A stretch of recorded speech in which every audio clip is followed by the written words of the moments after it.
In a world where one station sees the needs to give back to its people, that's Flex FM that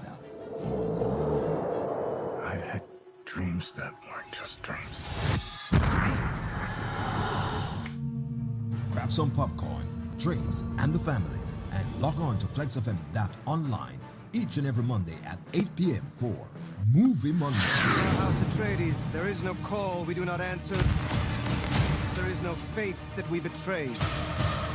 Smile, Gurney. I am smiling. That's every Monday at 8 p.m. Watch a movie with us for a chance to win some amazing prizes on FlexFM.online. The only thing that matters to you is still here. I know it's why you're still fighting and why you will never give up. It's Movie Mondays on Flex FM The at hell 8 are you p.m. supposed to be?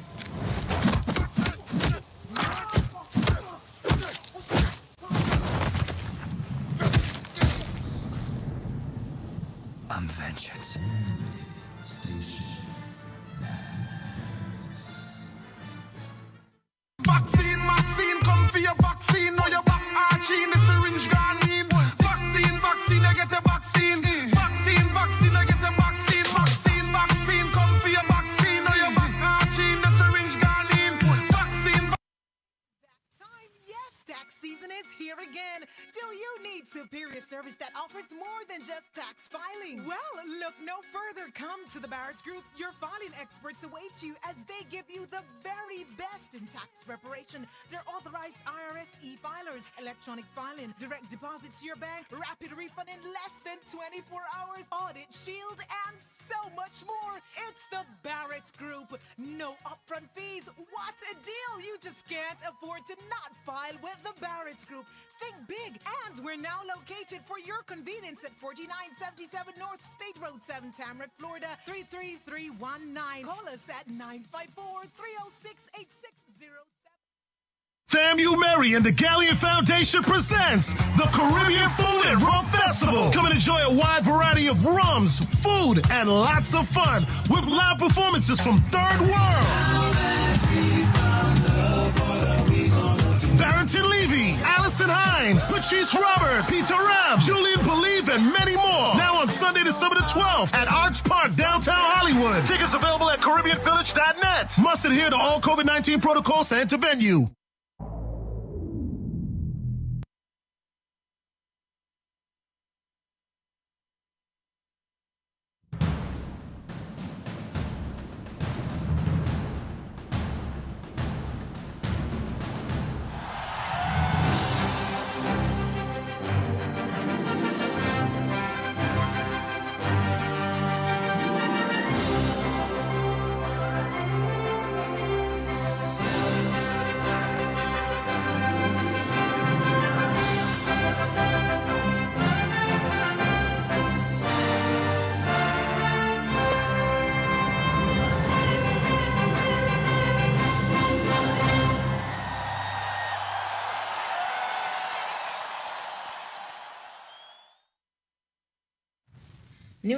Newsflash.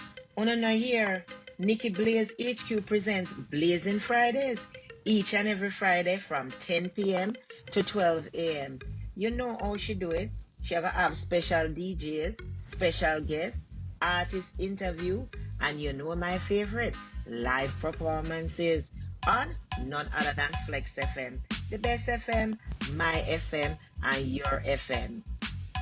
I come on at the mouth cool and I tell us don't forget this one. My daughter Deba on the here again. Blazing Fire, Nikki Blaze from Flex FM, the best FM. Now me don't want to listen to our next FM. Remember, a Blazing Friday, 10 p.m. to 12 a.m. Remember that every Friday night, 10 p.m. to 12 a.m. And you hear it from your boy Nakuma who knock them out cold, y'all. Well, this is reggae dancehall artist Billy Blade representing for Nikki Blaze right now. Welcome back home to the Flex FM studios and radio station with your program Nikki Blaze HQ, Blazing Fridays. Every Friday, 10 p.m., 12 a.m. Artists, news, views, reviews, and live performances. Easy. Welcome back. Welcome home, Nikki Blaze, to Flex FM Radio. Flex FM, the best FM, my FM, and your FM.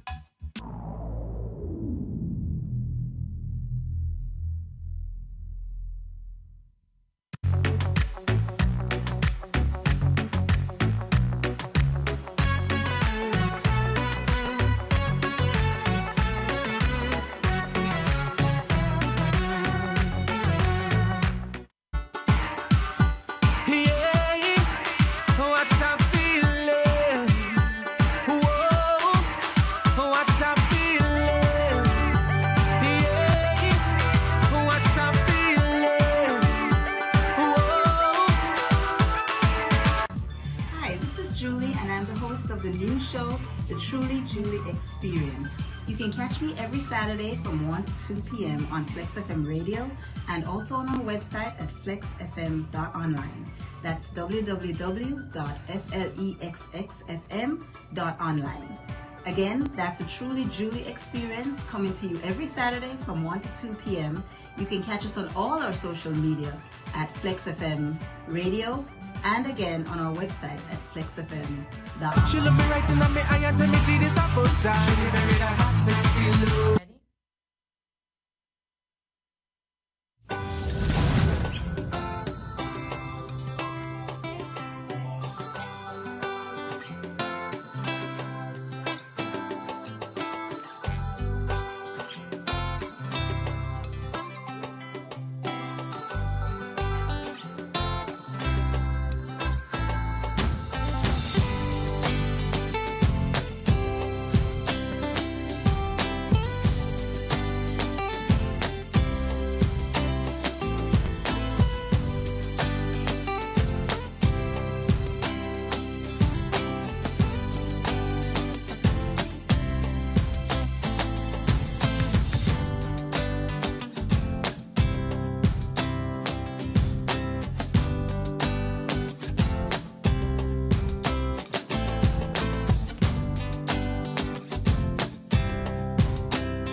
In a world where one station see the needs to give back to its people, that's Flex FM.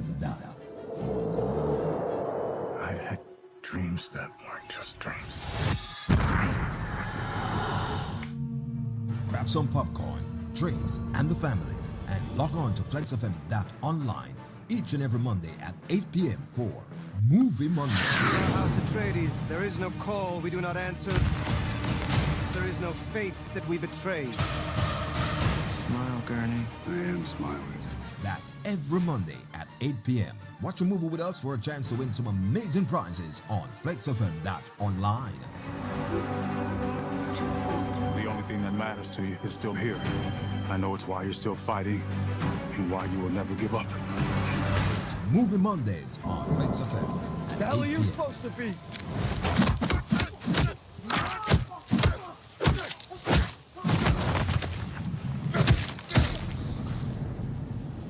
I'm vengeance. Station that matters. Vaccine, come for your vaccine. Know your back arching, the syringe gone in. Vaccine, I get a vaccine. Vaccine, I get a vaccine.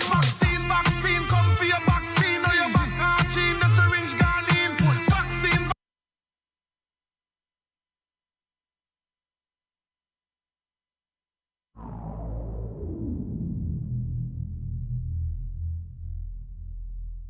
The following program contains language and scenes that some viewers might find objectionable. Discretion in viewing is advised.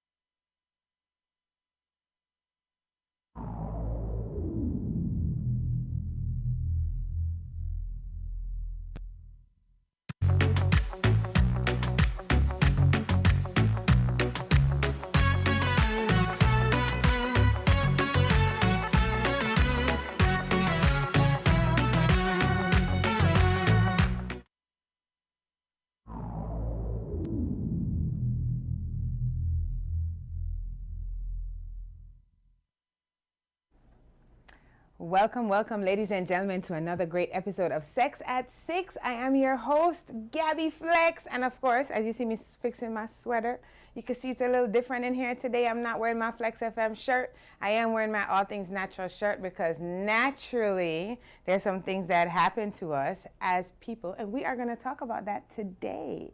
Unfortunately, I am the only host today, as Jamie Flex is away abroad handling business. Dr. P, I think he's stuck in the elevator, but we'll see. So, not to take forever to introduce the topic today, but just a reminder before we get in that Flex FM, of course, we inspire, empower, and entertain, and it is the best FM, my FM, your FM, and I hope you've been out there telling a friend so they can tell a friend that this is definitely the best FM, and we're not choosing no other FM. So, right into it, ladies and gentlemen. As I mentioned before, all things natural. There are some things that come naturally to some of us and some things that don't. And of course, what a better place than Sex at 6 to talk about what happens naturally to us, right? So, today I just wanted to talk about sex shaming, right? There's so many of us that are so concerned about our views of sex, right? And about others knowing about how we feel about sex. And me personally, you know, culturally, growing up in Jamaica, sex is not something that we spoke about freely, right? There's always a little taboo about just how much you divulge about your sex life, right? And I don't know if those of you watching at home, if you are ones to talk about sex, you know, and if it's something that you're not ashamed of, please make your comments down below or call in to our number. I'm sure the number is down below in the front of the screen here shortly, and you can call in and we can talk about it.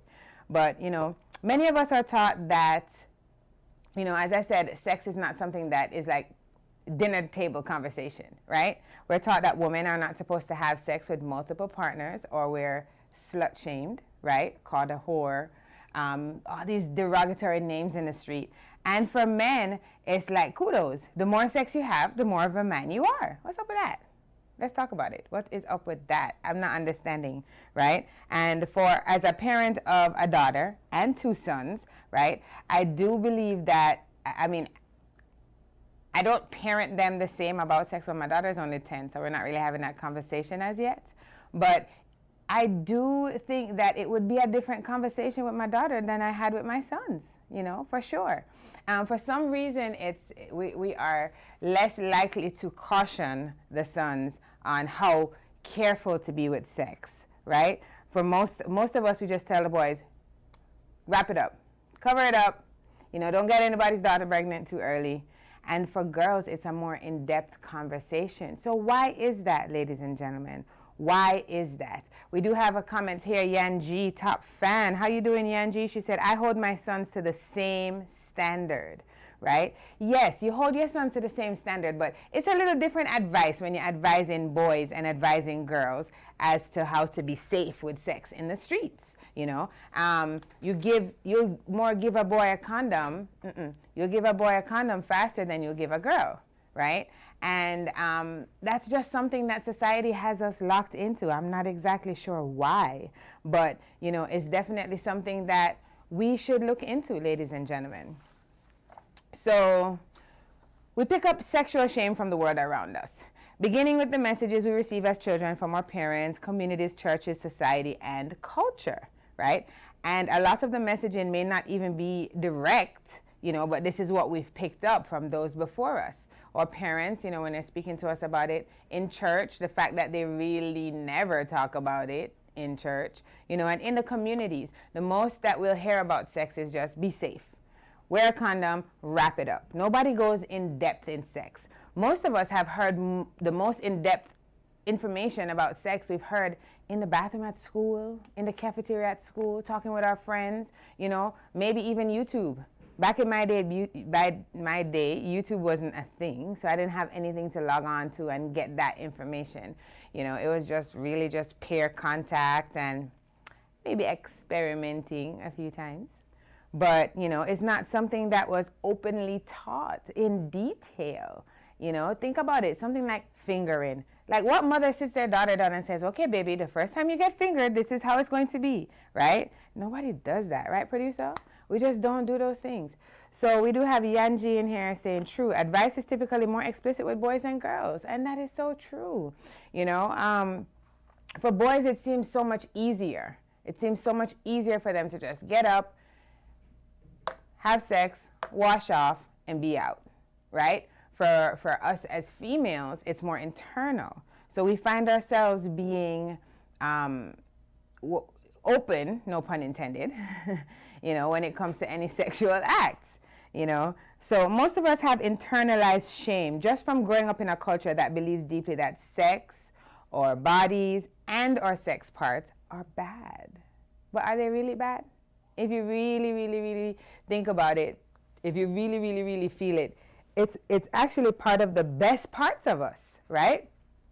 So what makes the shame so insidious is that it's just that people are unaware of their shame, right? They don't see it, they don't identify it, and they do not talk about it. Why is it that people don't talk about it? It's something that's like a type of taboo these days, and people just don't want to be open and admit that, you know, they're ashamed to talk about sex. But why are we ashamed to talk about sex? You know, it can fly under the radar, and it stands in the way of confidence, right? Most of us are not confident because we're so ashamed. Is it that we're ashamed of how we look? Is it that we are ashamed of just talking about it? What brings the shame, right? We have to identify common thoughts, feelings, and behavioral patterns associated with sexual shame, and that's the first step to overcoming the sexual shame. So today, that is what we're talking about. We will be having a special guest in-house. A friend of mine will be in-house today to talk about this sexual health, sexual shame, and what we're going to do about it. All right? I'm sure most of you tuned in today, the most you hear about sex is probably here on this show. And we only have this show once a week. So can you imagine if this is the only time that you hear anything about sexual health is in this show? Then, ladies and gentlemen, we need to make this a conversation. Yanji says, if sex equals something negative your whole childhood, then shame will exist in adulthood. And she is absolutely correct, right? If you're insecure with yourself, just insecurities with self, it manifests as a disconnection. So if you're not connected with yourself, how do you expect someone else to connect with you? I mean, there has to be a mental connection. I don't know about most of you, but there has to be some kind of mental connection. You have to be physically attracted to the person, you know, before you actually think about the fact that, okay, sex is something that we're going to explore together, you know. But a sexologist and a licensed sex coach says one of the key components to sexual shame is a break in the natural flow of personal expression and experience of the body. She says that according to research, people who identify as women and who are not comfortable with the appearance of their genitals may experience a flood of intense self-judgment after sex, or self-consciousness or body insecurity during sex. You know, and fellas, I hope you're not out there telling these ladies any derogatory things about their body, especially during sex. Who wants to be butt, booty, naked, hearing, boy, I'm gonna like your belly, you know, or your breast them long, you know, things like that. I mean, it happens, I'm sure. I've heard stories of people saying these things during sex, and I think it's ludicrous, just ludicrous. I mean, a lot of people don't even like to talk during sex, but if you are going to talk, don't make it be derogatory statements, especially about your partner's body. So if you are one of those people to do that, please refrain from doing so, because there are a lot of people that are insecure about their bodies and feel most insecure during sex. right? And yes, Yanji says the images in the media don't help. That is so true. How many of us log on to Instagram every day just to see pictures of the Coca-Cola bottle shape, all these women with all these bodies that they're acting like it's theirs, and really and truly they just left the doctor getting their cellulite slapped out, you know, getting booty shots, getting their lips pumped up, you know, and it's so amazing to me how I wasn't even aware of these things until I moved to America, right? You know, back home in Jamaica, well, back in the day, we didn't place as much emphasis on things like big breasts and big backside and those things. It wasn't as commonplace as it is now. Now it's a big deal. You know, guys are to the point where guys can say if they're a breast man, if there's an ass man. You know, these things are categories now. You know, and as I want to say, as technology gets you know more advanced, and as certain things don't become taboo to talk about, you know, it's very amazing how people handle sex and just images, you know, and the way that they handle the act of sex. So another sign of sexual shame, a certain physical stature or diminished voice. Sexual shame can also present in how we carry ourselves. Ladies and gentlemen, that is so true. For example, if you frequently cross your arms, how many of us know a friend that every time you go out, this is how the friend is this is how they hang out? Just sitting with their arms crossed. You know, the arms crossed, I don't know if most of you know, but arms crossed is a sign of defense. You know, it's like you're blocking communication. And remember, you know, when you cross your arms, what are you blocking right here? Your heart, right? So you're not open. You're not open at all. And that's a sign of, you know, just not being open, right? If you slouch, sign of insecurity as well. A lot of us don't even realize when we're slouching. How about if you struggle to make or hold eye contact with patterns, right? Your voice may also be affected in that there's a general inhibition to make sound during sexual exploration. How many of you make no sound during sex? Like nothing. The neighbors don't even know your name. They don't even know you live next door. You know? And that's not to say it's a bad thing, right? Because you don't always have to be loud about sex. But it's definitely something that it shows how you're feeling. It shows whether you're having whether you're having a pleasurable experience, or whether, you know, you're not sure exactly about the act or even the person, you know. So another sign of sexual shame, right, can be the sexual dysfunction and dissatisfaction. How many people out there know that their partner takes that little pill to help them? Can you imagine if all this time you have a husband and a wife, and the wife doesn't know that in order for her husband to please her, he has to take this pill, right? And the husband is probably very embarrassed about it. Sexual dysfunction is something that not a lot of us can do anything about. It's just something that happens with the body, and we shouldn't feel ashamed of it. Most of the time, the partner should work with you, right? So sexual response typically reflects sexual energy or arousal that flows freely. When shame is present, it constitutes a closed state in which sexual energy cannot flow to produce arousal, excitement, or orgasm. The correlation is not causation, though, which is to say that a lack of arousal does not mean shame is definitely present, right? It's not necessarily shame if they're not able to be aroused. Shame can make communicating with sexual partners difficult, which can in turn make sex less pleasurable, right? Another sign of sexual shame is trouble with intimacy and relationships. Shame is expressed through avoidance or being shut down and inhibited. Each of these responses is a form of distancing from the action or the activity, right? Yanji says, constant hypersexualization in the media and filters can mislead too. That's why men keep getting tricked by these transsexuals, because they're just seeing and lusting after the physical body. It's better you get to know an individual and not just fall for their looks. I agree with Yanji. It's better to get to know someone on a spiritual, mental, right, rather than explore the physical. You already check out the physical. Before you say hello, you're already in tune with the physical. Most of us are not going to say hello if the physical isn't up to point, right? Because, especially for men, they say especially for men, but I believe the same of women. Because if we're not attracted to the physical, most of the time we don't give a chance to even have that conversation. You know, am I right or am I right? I'm right, right? Because the physical matters. So viewing sex as bad or something that you shouldn't do, right? Some people actually experience deep feelings of regret and shame immediately after a sexual encounter. Can you imagine? After you have sex, you don't release, you do everything you're supposed to do, and you're sitting there feeling embarrassed and ashamed? No, you're supposed to actually feel better. You're supposed to, I don't know about you, but I do my little happy dance.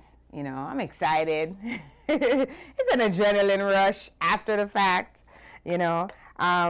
So this particular life coach says that she's worked with women who bought vibrators in an attempt to masturbate and then threw them away after being overcome with shame. Overcome with shame after your vibrator? Is you on the vibrator one day in a room? I don't understand why that's a shameful experience. But apparently it happens for people. So the shaming of masturbation is damaging because as children, masturbation is our first method to connect with our genitals and sexual pleasure. When masturbation is forbidden, the training from young is to view our genitals, sexuality, and sexual pleasure as shameful. So yes, sexual shame starts at a young age. Ladies and gentlemen, what are you teaching your children about sex? What are you teaching your grandchildren about sex? What are you teaching your nieces, your nephews? And at this point in the game, sometimes, what are you teaching your neighbors' children about sex? It takes a village, ladies and gentlemen. So let's not have any more sexual shame being something that we grow up with in childhood, right? Let's talk about it, right? At this point in time, we're actually supposed to be teaching these young people how to have safe sex and protect themselves. So it should be a common conversation that we're having with our youth so that they can be educated on how to handle this very private, very personal, but very powerful act accordingly. Yanji says it's a spiritual thing. And if you try to disconnect it from sex, the act will often lead to feelings of shame. That is true. It is very spiritual, very, very spiritual. And a lot of people are uncomfortable talking about sex. Some people feel nervous. They have a deep, burning embarrassment when the topic of sex comes up, which, you know, the psychologist says that is also a sign of sexual shame. The typical response to shame is hiding it, right? But that's the way that shame grows, right? So it's also why being able to admit to what you're ashamed of is the first step in overcoming it. Once sexual shame is in the light, it can dissolve more easily. So ladies and gentlemen, sexual shame. I mean, it's just really interesting to me how many of us have not overcome sexual shame. It is something, like I said earlier, we grew up with. Those of us who grew up with it in the church, for example, they don't talk about, you hardly ever hear them talking about sex as the topic of the sermon of the day. I mean, when was the last time that our pastor said, today we're going to talk about sex? The entire congregation would, because for some reason it's just a forbidden conversation. I'm not understanding why, but that is what it is, ladies and gentlemen. So the benefits of overcoming sexual shame and how to do it. So the benefits of confronting and releasing sexual shame start with pleasure. Can you imagine? Pleasure. And some of us actually feel guilty from the pleasure of sex, right? So a person is able to experience sexual response, get beyond sexual dysfunction, and perhaps the experience of high arousal and orgasm where that was inhibited before, right?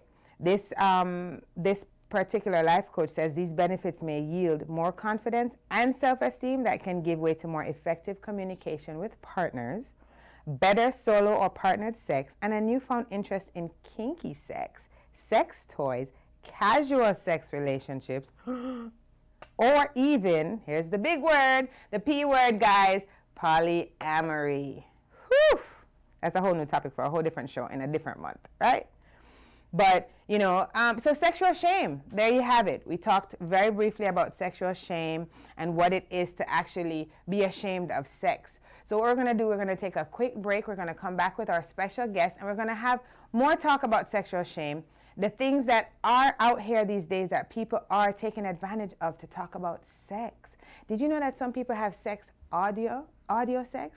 Wait, audio sex, Gabby? What the heck are you talking about? You can't have sex audio sex. What is that?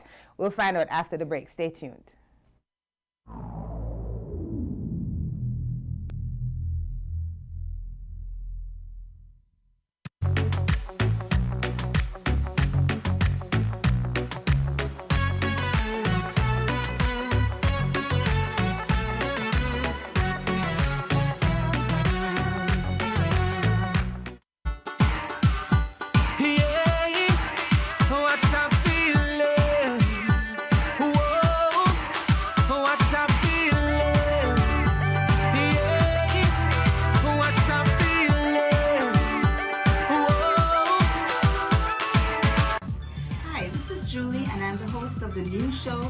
truly Julie experience. You can catch me every Saturday from 1 to 2 p.m. on Flex FM Radio and also on our website at flexfm.online. That's www.flexxfm.online. Again, that's a truly Julie experience coming to you every Saturday from 1 to 2 p.m. You can catch us on all our social media at Flex FM Radio and again on our website at flexfm.com. She look me right in my eye and tell me G this a full time. She very that hot sexy look.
In a world where one station see the needs to give back to its people, that's Flex FM. I've had dreams that weren't just dreams. Grab some popcorn, drinks, and the family, and log on to flexfm.online each and every Monday at 8 p.m. for Movie Monday. House Atreides, there is no call we do not answer. There is no faith that we betray. Smile, Gurney. I am smiling.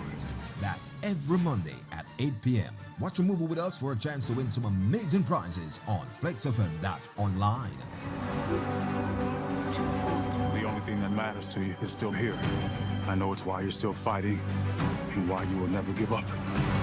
It's Movie Mondays on Flex FM at 8 p.m. supposed to be?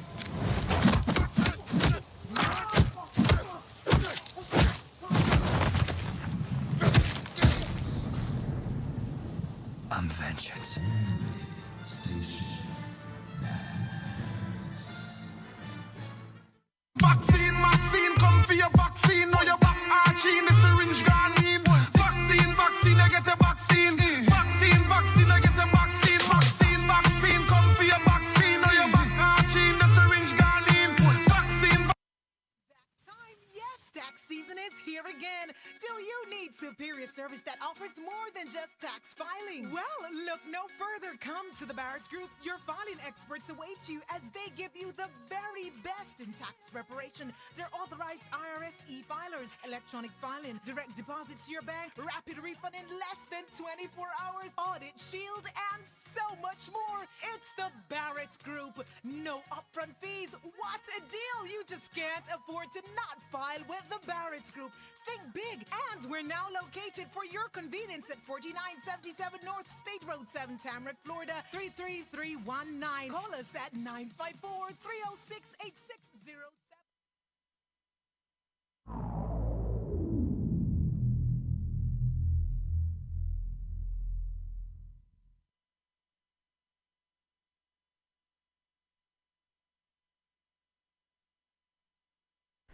Ladies and gentlemen, welcome back. Thank you for staying tuned here to Sex at 6. I am your host, Gabby Flex, and we do have a special guest in house today.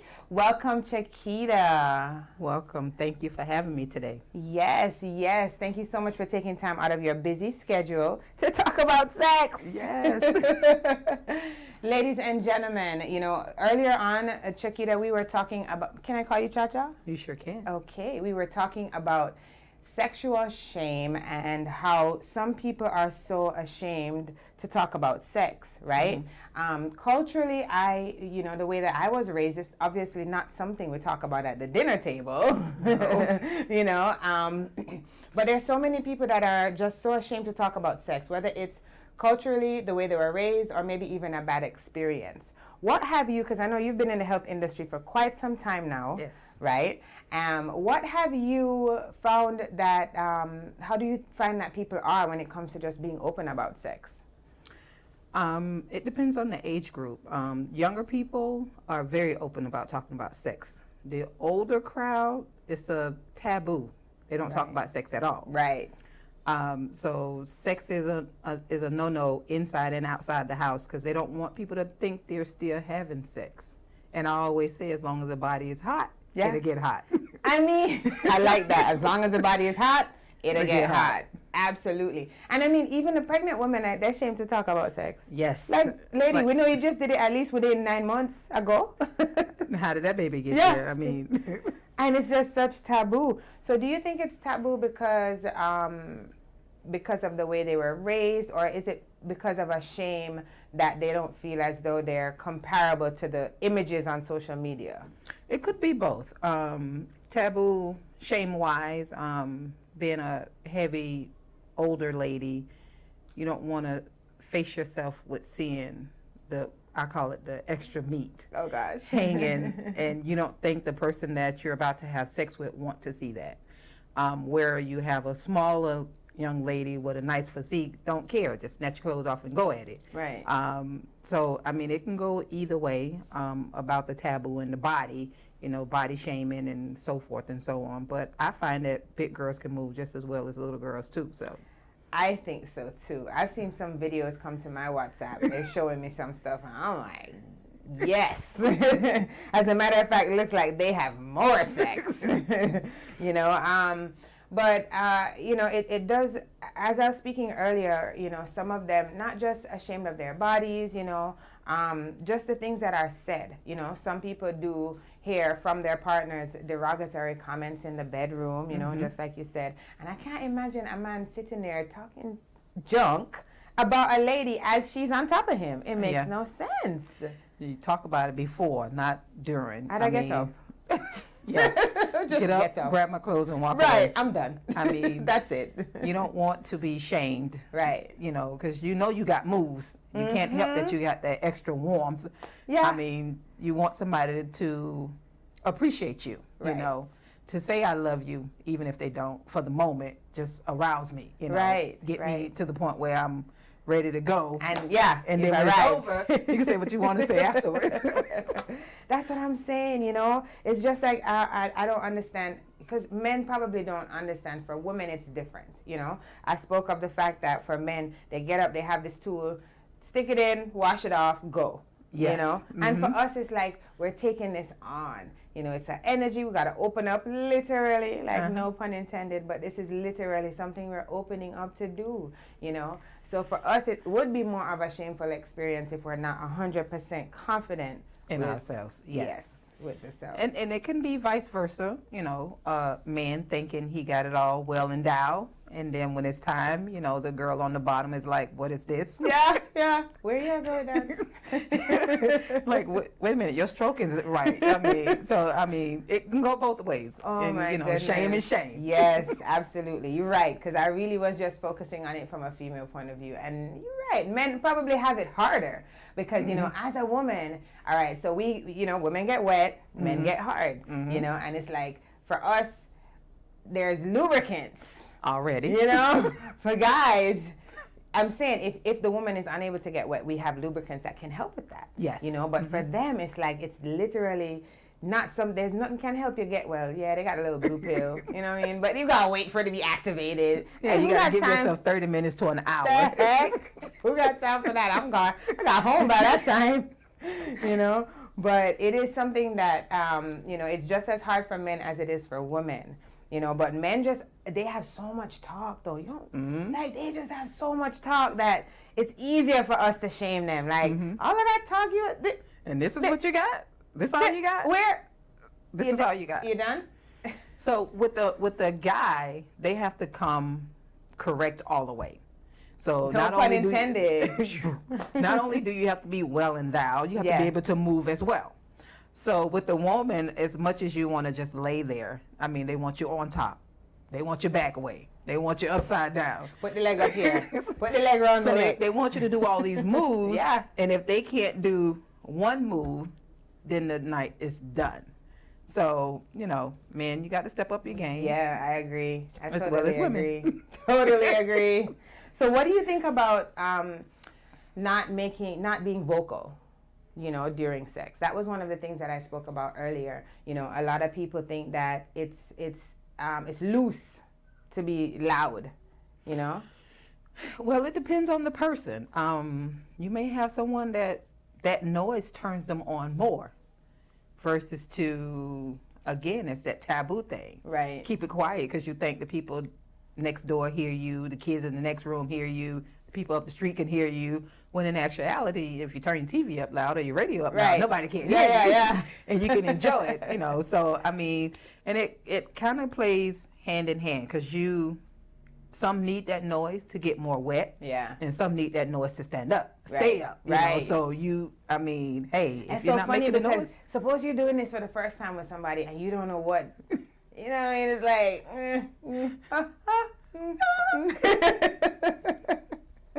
So that brings us right around to what I was talking about earlier. Before the break, I was telling the viewers about being able to use audio, right, to assist in the bedroom. So listening in. Now, a lack of visual, it gives the brain more to do, right? So of course you're going to be listening more, right? Intently. So I mean that's just like when you turn the lights off. So you turn the lights off and you're listening more. You're listening to the breathing. You're listening to the moaning. You know, you're listening to your bodies against each other. There's a lot more to hear. But the listening that I mean is ASMR. I'm not sure if a lot of you viewers know what ASMR is. It stands for Autonomous Sensory Meridian Response. Forget the big words, right? It's just sounds. It's the sounds that people use to help experience. It sounds like whispers, slurping, tapping, chewing. They create a tingling, shivering scalp sensation that's described as a braingasm. Ooh. Right? So people use ASMR in sex. It helps them relax, de-stress, or even fall asleep, right? So a brain imaging study suggests that maybe because it lights up regions associated with self-awareness and social engagement, maybe that's why some people use ASMR for sex.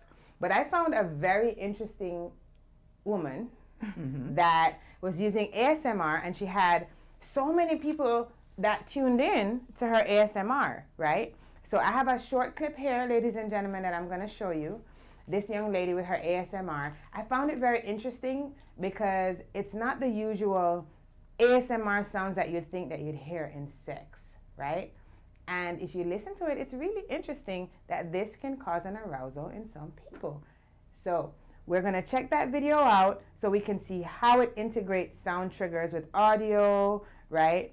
And how ASMR can be porn-like, right? Because though it's not necessary for a turn-on, it's not necessarily a turn-on for everyone, ASMR sounds cause irritation and anxiety sometimes, right? So some people use it as a turn-on and some people think it's downright annoying. So ladies and gentlemen, I want to hear what you think about this one. Check out this clip on ASMR.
even if you're a sex toy expert, the arc.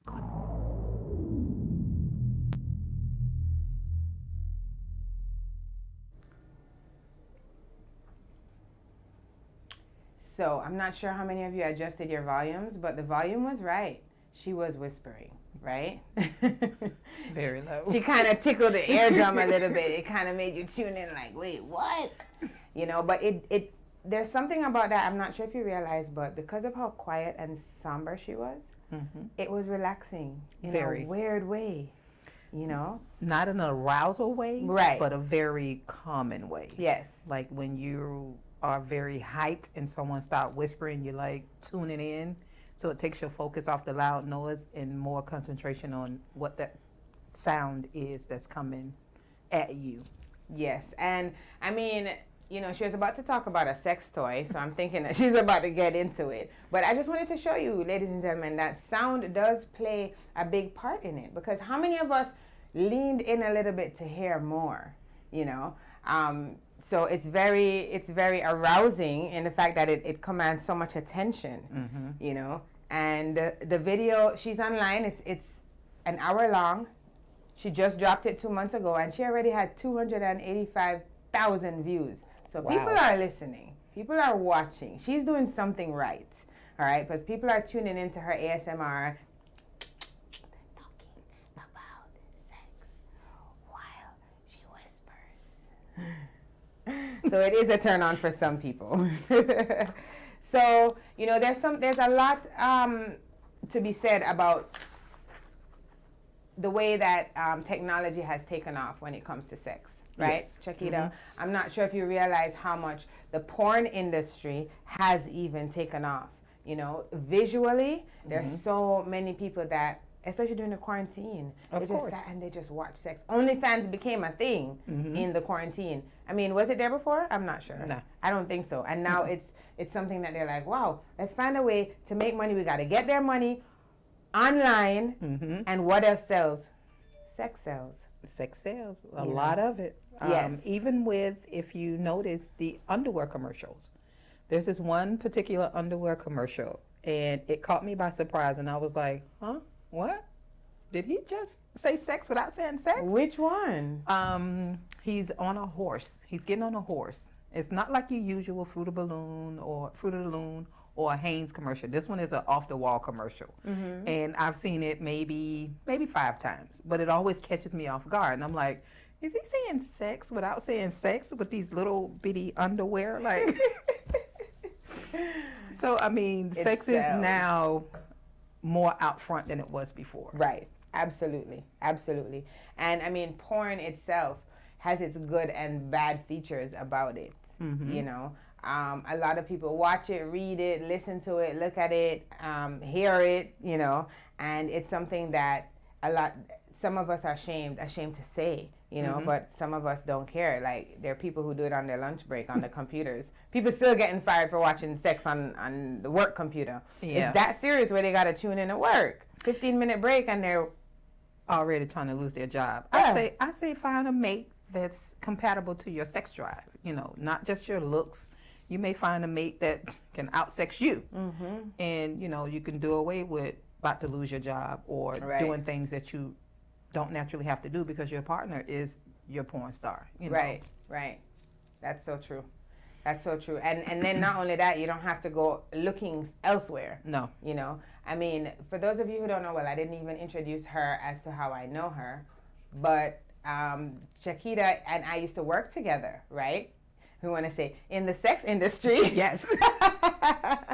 You know, and like with Jamie, you know, we were very interested in educating the community about sex, you know, sexual health, education, doing it the right way, and, you know, busting all those myths that are out there. There's so many myths out there, right? And, you know, we took great pride in making sure that we were able to get out in the community and share the knowledge that we were so privy to have, you know, with everyone, especially when it came to testing. And we preach it all the time here. Get tested every 3 months. If you're sexually active, shoot, just get tested, all right? You need to be tested so you can know exactly what your status is. A matter of fact, personal fact, I got tested today.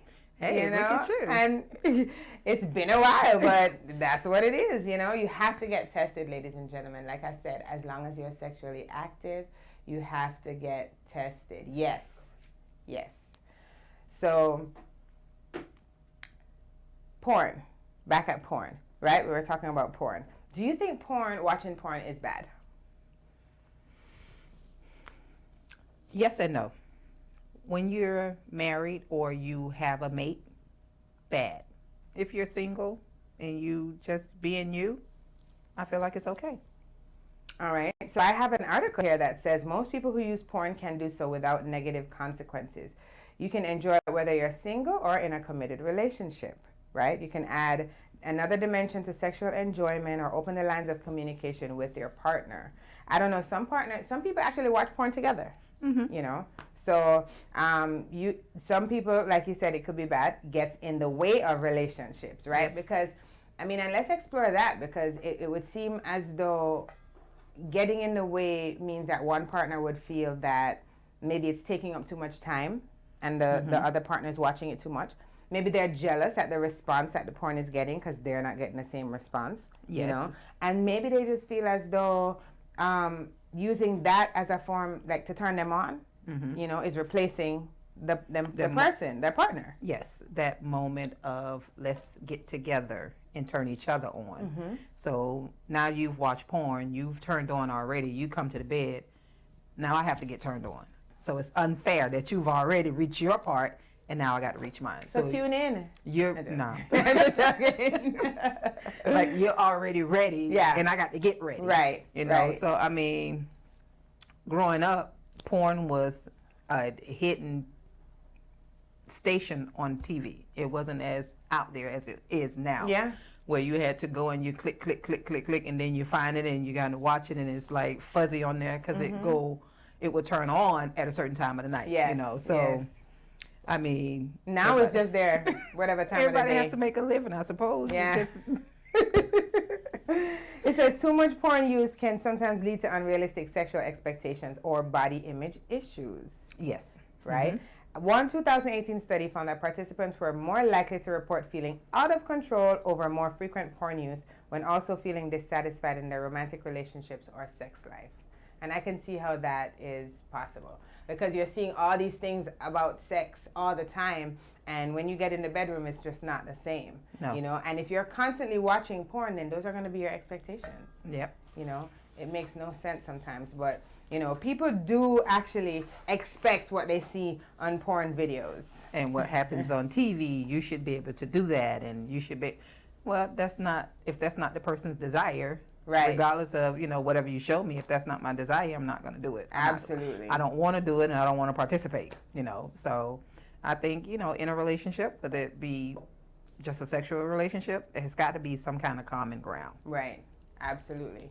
Ladies and gentlemen, if you're just joining in, shout out to Rick Small in the chat room and Yan G. We are here talking about sex today, sexual shame. Are you embarrassed to talk about sex? Do you watch porn? Do you turn it off when somebody walks in the room? That is what we're talking about today. Know yourself, ladies and gentlemen. Is sex spiritual to you or is it just physical? All these questions we must ask. To me, it's spiritual. Yes. Right? To me, same thing. I don't just slam, bam, thank you, ma'am. I am, right? You have to have a certain type of attraction to the person. We were talking about that earlier. There has to be a physical attraction. And for some people, that's not important. Nope. It's just the entry hole. Yep. Come on, let's do this and be gone. Or it could be costly. It costs someone some money. I want that. Yeah, it always something in exchange. I want you. Yeah, you're gonna give me some money for this, and then we're gone. I don't have to see you again. Just not valuing their bodies. And I mean, like, your body is such a temple. You know, for people to use it so loosely. You know, even in porn, even in the videos. You know, it's like acting. So some people give of themselves so much for this role on TV. And speaking of porn, how much of it is real? Right. It is acting. Yeah. How much of it is real? But you know what? Some of it can be real too. Oh my goodness. Some of them. We have to dig it. That's another subject for another day. Like how much of that porn is really real that we're actually internalizing and we want our mate to do. Yeah. If they're just acting. Yeah. And then you know what though? Some of these people are, everything about it can be fake, right? Mhm. Because I mean, even their bodies, some of the women you see, they're just, it's like a two balloons on their chest and they're jumping up and down and it's like the balloons are like and they're making all the extra noise and you know, it's just, it's a movie. But we have to respect, you know, it's entertainment. You know, they get together, they make these picks for a targeted audience, and trust me, they do have an audience, or they wouldn't be making these movies, you know. But I do believe we do have that commercial you were talking about. I am so interested in seeing this man on this horse that sounded like he was actually spelling out sex. Without saying sex. Shout out to our great producer who found this commercial for us. Ladies and gentlemen, let's all check it out together. The total support pouch from Hanes can help you achieve balance. Vista mesh panels for perfect separation and support. Secure. Separated. Supported. Find your balance. Vista total support pouch from Hanes.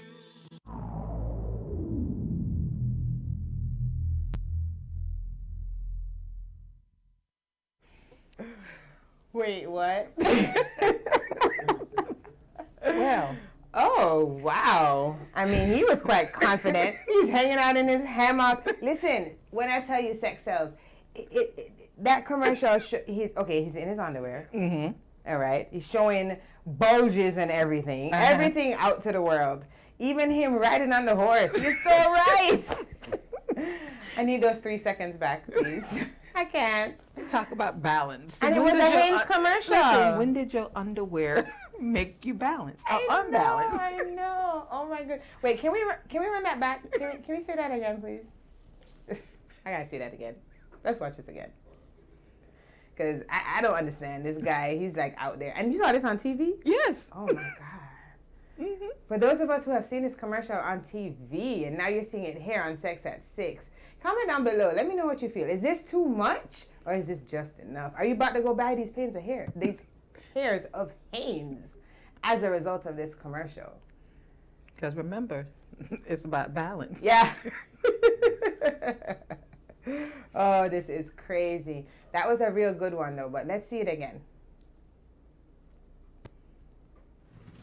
The total support pouch from Hanes can help you achieve balance. Vista mesh panels for perfect separation and support. Secure. Separated. Supported. Find your balance. Vista total support pouch from Hanes.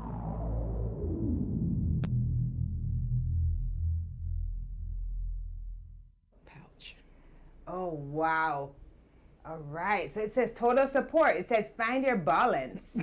Ball ends, no pun intended. For you gentlemen out there that need balance, maybe you should check out that Hanes underwear. But I'm sure you'll be all right without it because this has been going on for years, that the ball's been hanging right there and you need separation. But it's always been a pouch in your underwear. I mean, like, is there an extra pouch? Yeah, marketing. So we got Rick Small here in the chat room. Rick said, me personally, I don't wear those type of underwear. Boxers are the best for me. Rick said, please don't show that ever again. Rick, I totally understand. So Rick said boxers. He doesn't say boxer briefs. He said boxers. Right? And that is a topic. You know, we were talking about dating in one of our episodes. And one of the questions that we realized a lot of women ask on a date is boxers or briefs? You know? So that was a real interesting commercial talking about balance. Rick Small says he doesn't wear those type of underwears. I do not blame you. If I had a choice to wear those type of underwears, I probably wouldn't wear that either. Just the guy in the commercial alone. That was too much. I'm telling you, when I first saw that commercial, it was like a double take. Like, what? Huh? What? Did he just sell sex without selling sex? He did. He sold sex without saying sex. Yes. I mean, in 4 scenes. Spread out in the balcony. I mean, spread out in the hammock on the thing. And then on the bull or horse or whatever, riding slowly. Yes, hanging off the cave, talking about spread out. I mean, all these different things, you know. But sex sells, Now we know, and our viewers know, that Hanes has a special underwear, Yes. right, for ball length. Ball length. So, all right. So what we were talking about with porn. Remember, ladies and gentlemen, porn is not reality. It is an act. There are people out there hired to do this. They're not enjoying sex every day. Oh, I wish I had that job. I just have sex every day and go home. No, this is definitely not something that is necessarily glamorous. I mean, some of those people out there that are these actors probably wish they had a 9 to 5. Can you imagine being pounded and hammered 8 hours a day, talking about cut, do it again? Wait, what? No, you didn't do it right. We didn't catch it. We need a back scene. Let's go. Moan with an upper tone and not a lower tone. You know, I mean, and it's very interesting because there are so many scenes that I'm sure the actors despise each other. You know, and they have to sit there acting like they're so in love or even like attracted to each other, you know. So we talk about sexual shame from being, you know, from younger and carrying it as a part of our culture. What do you think about sexual health in schools, sexual education, like teaching sex ed in the classroom? As a parent, there's a degree to that. My daughter came home in 3rd grade and said they was talking about sex. Wow. And I was like, huh, what? What's your teacher's name? I think as parents, if you have kids, you should be the first one to open that gate to talk about sex with your kids, because you know how much you want to give them, how far you want to take it. So if they ask questions, they're not ashamed. Versus to being in school with a teacher, kids are ashamed to ask those questions. Right. So they don't know that, and when the teacher is speaking to them, they don't know how to guide the students to offer them to ask questions. Right. They're just listening and taking all this in, and then they're going to Google to figure this all out, versus to coming to the parent. So me personally, I think sex should not be in school until they reach high school, and sometimes even then, it still should be taught with the parent first. Well, when do they teach it in school now? Is it middle school? Elementary. Oh, elementary. All the elementary parents say elementary. Did you have to sign that form? Yes, you have to. They send a form home, but even if your child don't take the form back, they still got to listen. Yeah. It's class participation. Wow. That's true. That's true. But you know, I remember when I first started in the health industry, and I actually was faced with a 12-year-old with an STD, and that was ludicrous to me. At the time, my kids were 14. So I immediately went home with a bag of condoms. Here, let's talk in depth about this. They're like, Mom, you're giving us condoms? What happened? I said, a 12-year-old happened. You know, and not necessarily saying that because it happened to that 12-year-old, it would happen to mine who were 14 at the time, but just I was no longer naive, you know, and just hearing the 12-year-old's account of how she got this STD made me more aware of the fact that it could happen to anyone, you know. So I'm gonna give you a story based on that. Yeah. I was already working at the health department. My daughter was in the 2nd grade, 2nd, 3rd grade. Young fella asked to see her private part, and he didn't say private. He said the whole word. The PU word? Yes. Woo! And she told her teacher, and it went on for about a week until I went to the school. And I spoke to the principal. At the time, the principal was black, nonetheless, and I'm a black mom. So I go in, and I wanted to talk because I wanted this to stop. This kid is now harassing my daughter. I don't care how old he is. The first thing he said to me was, Mom, I want you to understand that his mom is a single parent. Yeah, there was crickets in the room because I asked him, what does that have to do with anything? Because I, too, am a single parent. Right. And what I taught my daughter was, you don't talk about these things. You know, no one is to touch you. She did the right thing. Now, what are you going to do? And I told him he had an option. 2, either remove that kid out of her class or remove him from the school. I don't care about the mom. Because obviously something is going on at home that he's bringing it to school. Because if it's my daughter, once you stop my daughter, it's going to be another kid and another kid and another kid. So parents, talk to your kids, whether they're in second grade, fifth grade, middle school, high school. Talk to your kids because there's always one that knows more. Yes, yes, absolutely, absolutely. And I mean, it must be uncomfortable for the teachers having to hear these things and not being able to reprimand them in a way that they want to reprimand them, right? But at the same time, it's definitely something that I don't think you can put an age on it, because my daughter is 10 and she already has this kid, and I just had a parent-teacher conference. You know, she already has this kid chasing her down to be her boyfriend. She's like, what? No, we're 10, you know? And it's like, for her, it's just oh, he's just so annoying. But for me, it sets off alarms, you know, because her telling him no, this little boy got mad, you know? It keeps going, it escalates, Yeah. you know, so it has to stop. You know, and what are they hearing at home for him to feel like it's okay for him, it's not okay for her to tell him no? You know, I mean, in this day and age, I know every time you turn on the TV, you see somebody dying at the hands of being the person rejecting someone else. Yes. You know, and it's not to say, oh, they're just in elementary school, there's nothing to worry about. No, I had to escalate it because guess what? You never know.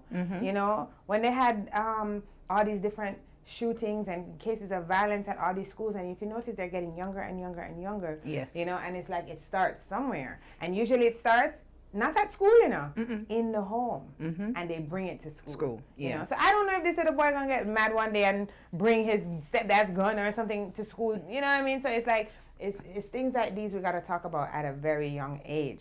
And when I brought home condoms to my 14-year-olds, even they were surprised. I like close my eyes and yeah, let's talk. You know, and it was so hard for me because as a parent, you're sitting there looking at your child.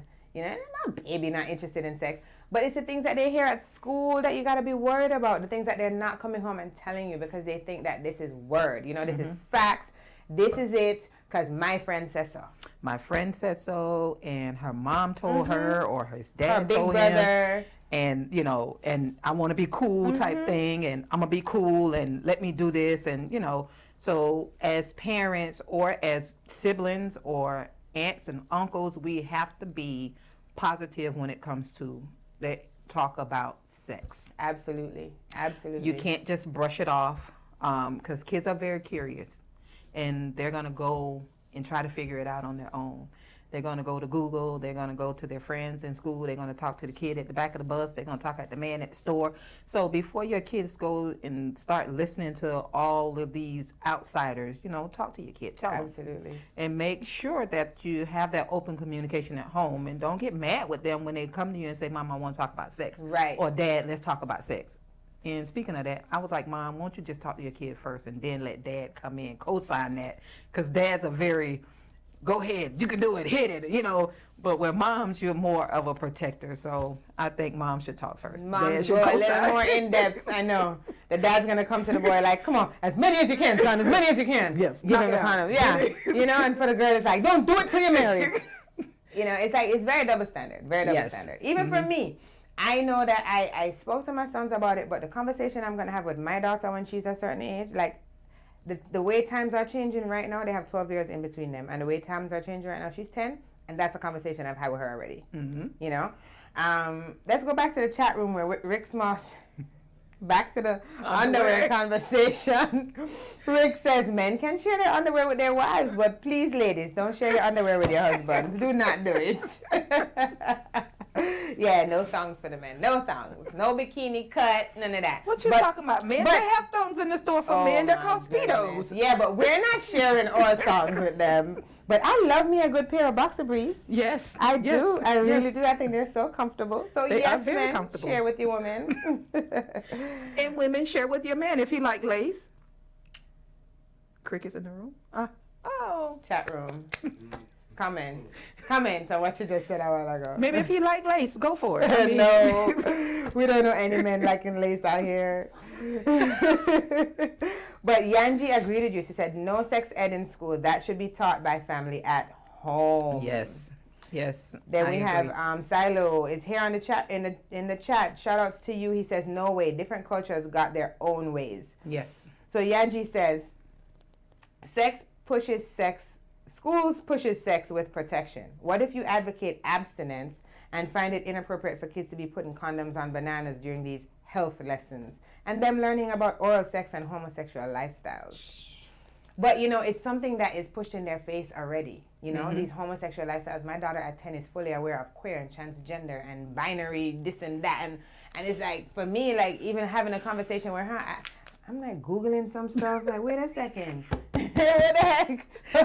To be honest with you, I didn't learn about that until I started working with the health department. That is what I'm saying. Almost 10 years ago. In my grown-up years is when I knew, and she's already aware of she and her, and, you know, presenting yourself as he, him, her, they, whatever. I don't have time. It's either a name or him or her. But you know, if you look, Chiquita, if you look at the bottom of when people are, you know, the signature and the email, there's so many people that professionally now, they have that pronoun beside their name. You know, it's something that people are actually using now as common signatures. And why? Because they change, you have to change. Like, you're teaching about sex. I want someone to comment in the chat. How many of those kids know how to write cursive? Right. They've stopped teaching that in schools. You know that, right? They stopped teaching cursive, but we want to talk about sex and, you know, transgender and homosexual and all of that other good stuff. But when it comes to buy a house or get a bank account, they don't know anything about that. It's so you're getting me stirred up. I can't. Let's not go with what they're not teaching us in schools, because there's so many. And you know what? Fine, teach sexual education in school, but it's the angle in which they take. You know what I mean? It's not teaching them the things that are one, age appropriate. It's not teaching them the things that are going to help them later on in life, you know, as far as not getting pregnant and this and that. It's kind of just showing them what is out there instead of teaching them the safe way to handle it, you know? It's like opening them up to these things and then just dropping it on them. And I think, you know, we should not be talking about sex, especially as one of the commenters said, you know, what if you're teaching your kids about abstinence, you know? What if you're teaching your kids about safety, you know, what not to do? And here some stranger come along and teach your kid what the world is talking about. And it's not giving you that time to open that door for yourself. They've already opened it. Your kid come home, Mom, we're going to talk about sex. And you're like, right. What do you mean? Right. No one contacted me. Right. They sent me a paper home, and they've already implanted that seed into your head that this is the conversation we're going to have. Just go home and talk to your mom about it. But, you know, it's a double-edged sword, because I remember when my kids were younger, I'm trying to remember how old they were. I want to say that they were maybe like 12, right? And a friend of mine, her kids were over, and her son is the same age as my son's. So they just happened to have a video that I had borrowed from the library. It was about to be back due. So I was like, come, let's watch this now before I take it back. And it was on sexual health and education. And my friend had called me, and she's like, you know, I'm coming to pick him up now. I said, okay. I said, they're here watching a video on, you know, sexual health and education. She blew a top. What do you mean? Why are you showing them that? Well, this is something that they talk about on their own. I figured I'd let them know the facts. And she said, get my son out of that room. I don't want him watching that, But let me tell you a very interesting fact. Her son was more knowledgeable than mine. You understand? And I wasn't going to say that to her because I didn't want to, you know, start that or whatever. But it just goes to show how naive some parents are, you know? And it's not so much of being, I wouldn't call it naive. It's what the kids know, and your parents have already told you. You're not going to be talking about it. We're not going to, that's just like going back to that cultural background, your religion, things that taboo. So they hear it in school. Well, I'm not going to go ahead and talk about it around my mom because she will kill me if she hears or if she knows. So I'm going to get around a bunch of kids, and this is what we're going to say amongst each other. And then when you brought the video out, that kid didn't say, no, I'm not allowed to watch that. He just watched it. He was. Because he wanted more information. He had already heard. And you open that door, I'm going to sit here and I'm going to watch. I'm going to get some more of this, you know. Wherein if it's a kid who mom has already told them, had that conversation, and someone had put that video on, they'd be like, nope, they'd be doing something else. You wouldn't have to tell them. Right. So, I mean, it goes all the way back to, you know, parents, cousins, sisters, aunts, anyone that's older, you know, have that conversation before it goes outside of the home. See, Angie says a certain agenda is being pushed hard these days. Very suspect. Like they're trying to indoctrinate our kids. A big shift in values now, but no real morals or life skills. She said, and we just saw the poor girl Maya get victimized for saying no. Let's talk about that, right? Because there's so many people out there that don't know how to handle rejection, right? And this stems a lot from mental health, right? Yes. So, I mean, mental health in the sex shaming and mental health in, you know, watching porn and sex in schools, but more importantly, just on a personal basis of not knowing how to handle rejection. So when they get to relationships and they're rejected, it turns into anger, you know, and it manifests as taking someone's life. Like, who would have ever thought her telling this guy no would cost her life? I'm sure she never thought. No. I'm sure he never thought. No, I mean, for the mere fact that he used the key to go in, he was already thinking about that thought process. I'm going to make her say yes to me. You know, I'm going to use this key and I'm going to go in and I'm going to make her say yes. Not saying that's what he said, but just playing the mental game. Why else would he go in? Why else would he use a key if she had already told him no? He accepted that for the moment, but he was demanding he was going to make her say yes, you know. And again, that goes all the way back to fathers. Tell the kids, it's okay for a no. Don't always tell your kids yes, because growing up, they're going to think everybody should tell me yes. And there's so many other fish in the sea. Yes. You know, it's like they hone in on this one person and get obsessed with this one person, not realizing that, you know, there are many other fish in the sea.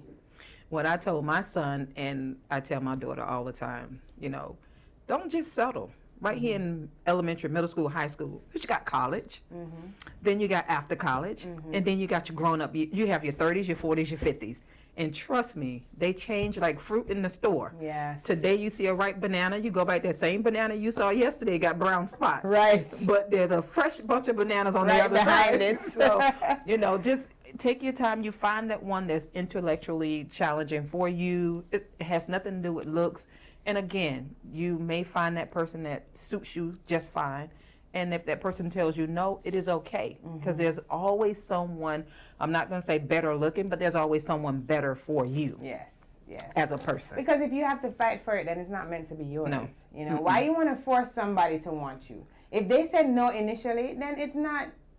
It's no. You're trying to convince them, force them, you know, coerce them into liking you, and it doesn't work like that. And I don't want to say gentlemen, it doesn't work like that, because there are women who are like that as well. Yes. You know, I can't tell you how many times they, like, look at the song Jasmine Sullivan. She busting the windows on his car. Like, what? It's like,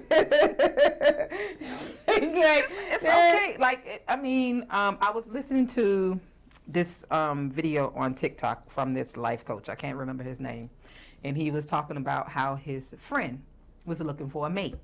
And he said, in short of the conversation, he said, you know, I have the perfect guy for you. I met this guy, and, you know, he's everything you want. You want a man that's in the church, that's waiting to have sex, he's married, blah, blah, blah. So he finds this man, and she don't want that man. So he's like, well, so what do you want? I found the perfect guy. This is what you said you wanted. No, I want your friend. And he said, I knew my friend didn't want her. Not saying that she was an ugly female, because she wasn't. She was very pretty. But I know what type of women they want. Nice, yeah. Oh, she was upset. She was hurt. Oh, no. What is it about me that they don't want? So question goes back to, you said what you want, but what do you really want?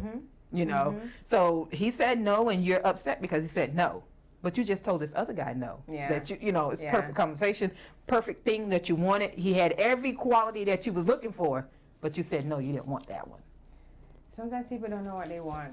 You know, it's all about being satisfied. And the thing about it is that not many of us realize that you're never going to get your perfect package. You're always going to have to compromise, settle for something that you didn't want to, because, you know, you may have the 99 things and that one thing that's missing. You know, he may be the perfect guy, but he's just too short.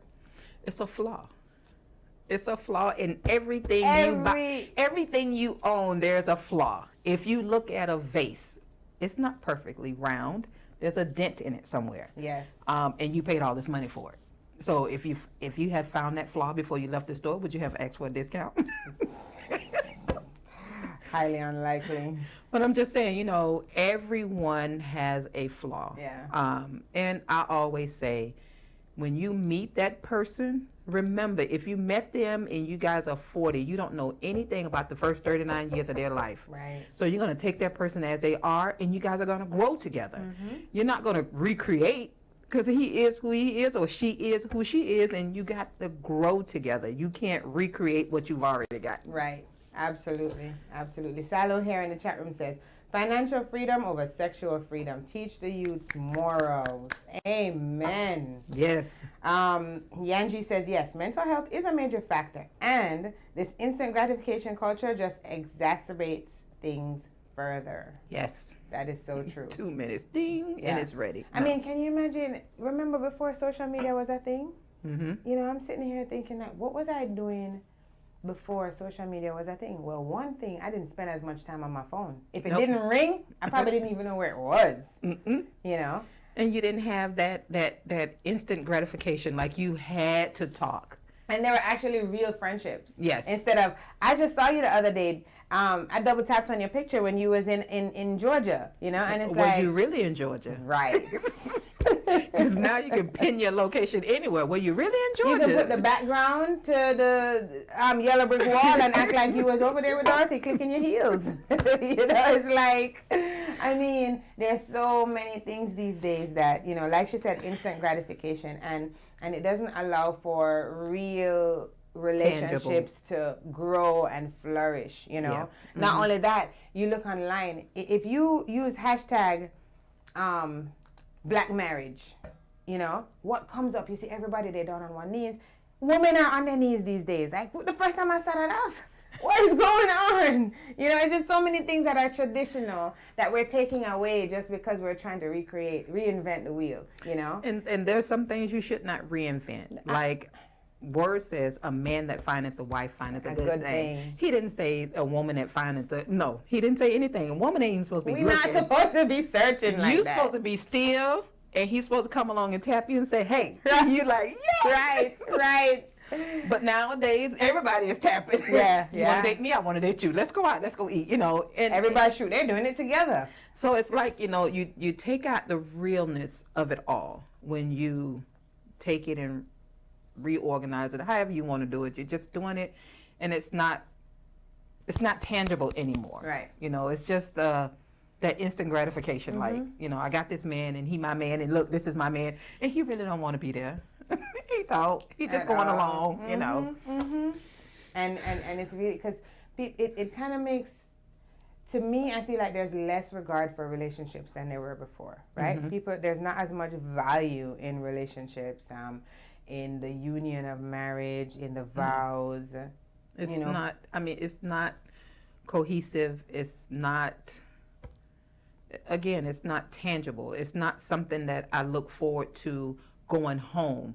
My man is going to be there. My girl is going to be there. You know, now it's like I'm hanging out with the boys and I'll be home when I get home. Or, you know, I'm going to hang out with the girls before I come home. Where before it was, I'm going to rush home and, you know, I'm going to cook for my man and I'm going to clean. I'm going to make sure I'm ready when he or she gets there. And this relationship is all of that. We're going to watch TV together. We're going to go to the movies together. Now it's all about playing house, basically. And comparing ourselves to others. You know, it's a lot of comparison going on. You know, and I don't know how it's going to end up in the future, because I see it happening so fast. You know, when my boys were my daughter's age, when my boys were 10, they were into little MP3 players and stuff that was audio, listening to music, you know. Now my daughter have this iPad and she have the world at her fingertips. Yes. She leave her iPad at school today, and trust me, you'd believe she got dead. Okay? And it's like this instant gratification, like Yanji says, it's so much at our fingertips, you know, that porn is even, I'm sure if she wanted to put up porn on her iPad, she could. You know, and that's scary to me. That's very scary. Because even the what do you call when you put certain restrictions on their devices? Parental. Yeah, the parental restrictions and the guidance and whatever, it still doesn't block out these Nope. things. You think that Haynes commercial would have been blocked out? No. No. It's just a Haynes commercial, but he got everybody print out and everything. And Yeah. he's on a prominent channel. Yes. It's not like Sorry. he's on a channel that kids don't watch. It's Right. regular news come on and boom. Yes. I'm like, huh? Well, I'm telling you, I had to do a double take. I was like, wait a minute. It's not even like it's a Super Bowl commercial, you know, Nope. to say This is a regular everyday commercial. everyday thing, and it just wows me. I'm not a TV person, so I'm happy you shared that with me because I've never seen that commercial before. But like Rick Small said, I don't even want to see it again. You know, No, I'm telling. When I saw it, I was like, wait a minute. But you know, speaking of kids and growing, I am so privileged to have a 15-year-old that likes to listen to music from the 1970s and 80s. Ooh. And I'm like, whoa, you know, and she's not into halter top tight clothing. I'm like, okay, I can deal with your Yeah. clothes not matching and you don't iron them. Girl, I don't care because you're not showing anything, you know, so, and I'm okay with that, you know, and before I was like, you know, you need to dress like a girl. Then I was like, well, you didn't dress like a girl either. You just started wearing a skirt, you know, you still wear pants, but it's okay, you know, and we have that conversation, we have that talk, and she's like, Mama, I don't want a boy. I'm like, good, you know, you're going to college, you know, things like that. So she's more into a variety of music and TV. She's not a big TV person, so I'm okay with that. You know, she'll never see that commercial because she watched like crazy stuff, cartoons. Even my son, who is 22, he still watches cartoons. And it's like, okay, now I want to see what your cartoon is like, you know, so because everything is changing, like you said, so fast, and things are being added in and taken away, and I'm like, okay, what cartoons are you watching? Let me see. SpongeBob, okay, and But what you know, else? there's so many subliminals in those Yes. cartoons. I mean, look at Care Bears when we were younger. Care Bears stare and have the freaking pride rainbow coming out of their belly. I never thought of that when I was younger. I didn't. But it wasn't a pride rainbow then. It was just a rainbow. They all had to Exactly. get together Yes. to make that one rainbow. But now they just turned the rainbow into something totally different, you know. And I try to make sense of it all, you know, and not be so judgmental. A rainbow is a happy sign. It It's is. a sign of, you know, that we're not going to die by water or whatever. And when I see it, it's such a beautiful symbol. And to take something so beautiful and, you know, and turn it into something different, it pains me altogether. But, you know, I try to find the beauty in it all because it is something that's beautiful, and we should cherish that rainbow. We shouldn't just take it away because God put it in the sky for a reason. He put it in the sky. I like rainbows. I like the colors. You know, they've always evoked a sense of happiness to me. Yes. You know, so them using it as a symbol to mean, you know, for gay pride. I mean, and the word gay means happy, you know. So, of course, why not a rainbow, you know? But it's just people have put such negative connotations on it all. And, you know, I'm not, you know, we've been around, we've kind of been so jaded when it comes to homosexuality and transgender, and you know, it's not something that I'm gonna be you know, I'm not homophobic, I'm not, you know, any of that. I accept them for their choices and what they've done. But you know, when it comes to my child in school, It's you a know, different story. it's a totally different story because I don't feel like kids at that age even know what homosexuality is. No, you know, they don't. And they only know what they hear and what they see. So if you're not feeding them positivity, then they're going to take everything that someone is giving them and run with it. Right. Versus to giving them the option to make that decision on their own, you know, what it is, love a person. And, you know, growing up, coming from where I came from, I grew up here in South Florida all my life, and I grew up in what they call the ghetto. So I saw the prostitution, the drug selling, the gun shooting, the whole 9 yards. And I used to always pray, Mommy, when I get out of here, I'm never coming back. I'm never coming back. And I never went back, you know, not to say that anything wrong with it. I just didn't want me to be in that environment. So I never took my kids to that environment, but we would drive through so they would see where I grew up at. So when I was growing up, so we're talking about back in the 70s, men wore shirts and skirts and stuff like that, and they wore wigs, and they had their shirt tied up, and they didn't have the flag back then. So, you know, so it was like they was just walking around just like men. You didn't know it, but they were what they were, you know. And you loved them even though, you know, you hugged them until you find out, oh, you know, he died because of, and you're like, oh, that's what it was? You know. That's so, what was going on?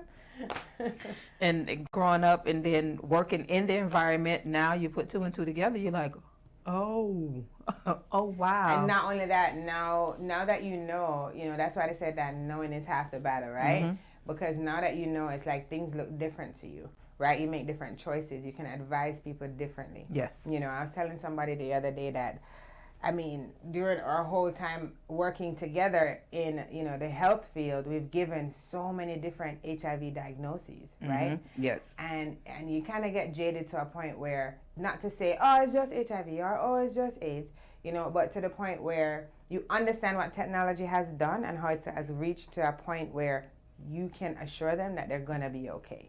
Yes. And speaking on that, I don't know, since you've been out of the arena, I'm kind of like still there.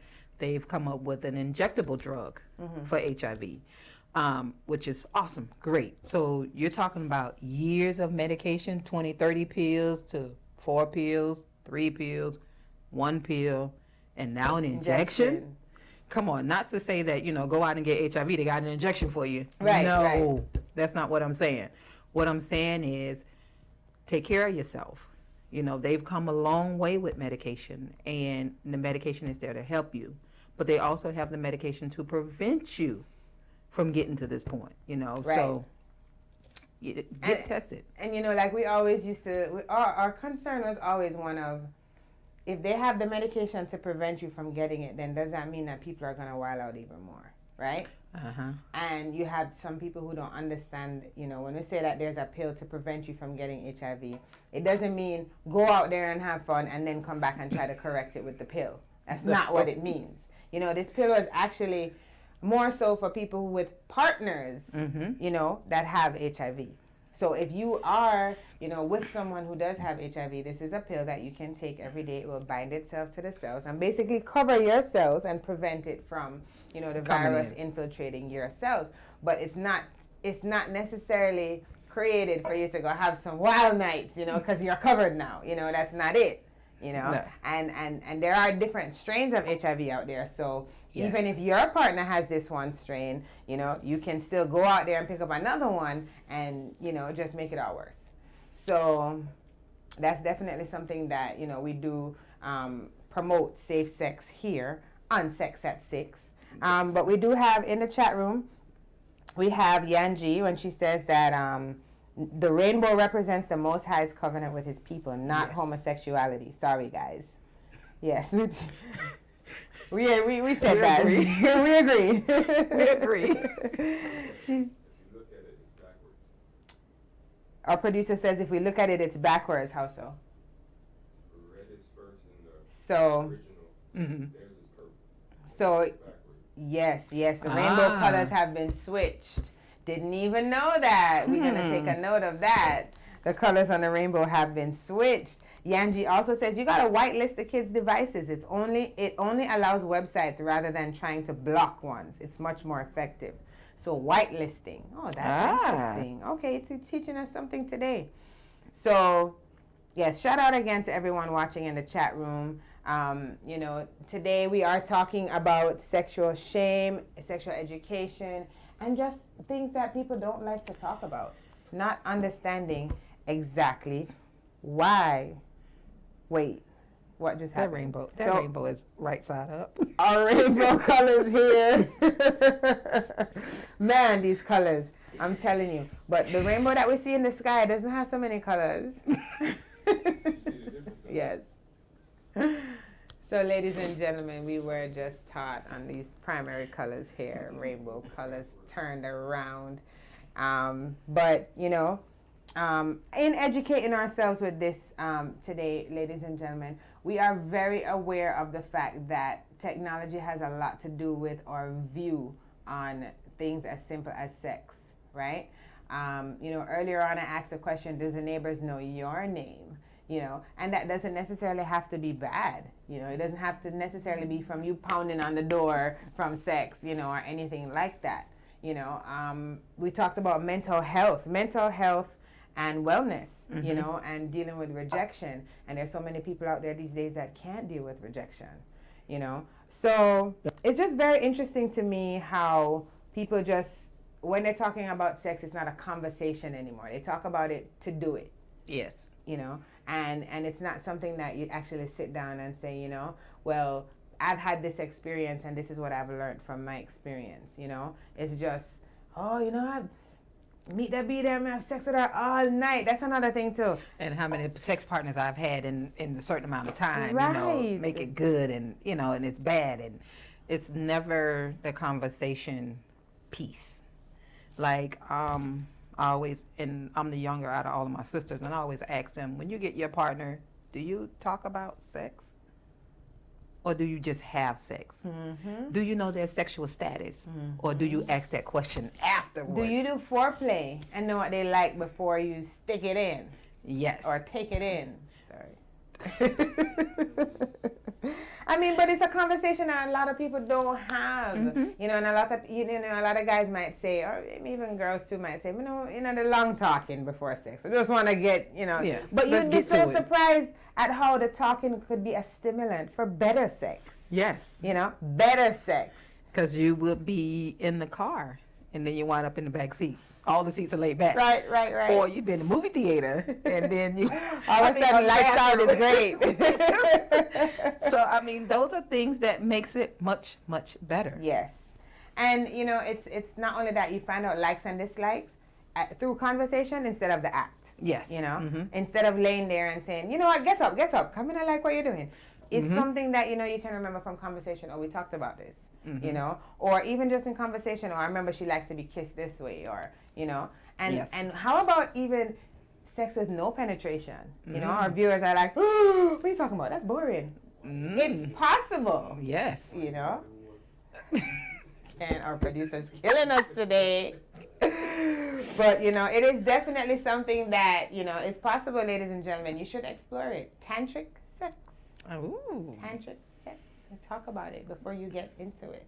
I'm sure not many of our viewers can say that they've actually had an orgasm without penetration. You know? That's what you should Google instead of porn. Yes. And that's a topic you should talk about. Yeah, definitely. Instead of actually going into the action, Just have that conversation. I know so many people though, they'd be so upset. You get hot and heavy in the bedroom and you lay down and you're like, so let's talk. What good is naked? He got drip going on and he's like, talk. No, I'm we're not ready talking. I'm ready to get into the act. No talking. Let's finish this. You got me started. Let's go. But real talk, sex is something that should be saved for that moment, that time, that special person. Right. Just free willingly giving it away. And me and Gabby mentioned this like a couple of days ago. That thing called soul tide. So when you're free willingly having sex, your soul, you're losing a piece of your soul each time you have a sex with a different person. Say it louder for the people in the back. Each time you have sex with a different person, you lose a piece of your soul. So when you actually find that mate, he don't get or she don't get all of you. So what are your views on, you said each time you have sex, you give away a piece of your soul.